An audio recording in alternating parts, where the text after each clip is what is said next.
Good morning guys, in front of me is Xiaomi 15T and let me show you how to change wallpaper on this device.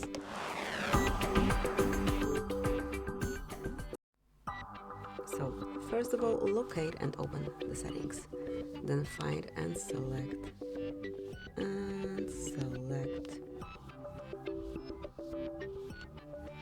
personalization right here. Now choose wallpaper and select the photo, the picture that you want to cover your screen with. By find out more, you can go and search online wallpapers, you can download it and set as your home screen. Let me pick, for example,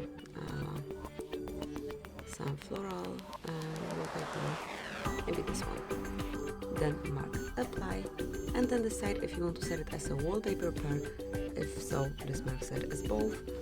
But if you want to set it just or home or lock screen, just pick one of them. So that's it, that will be all.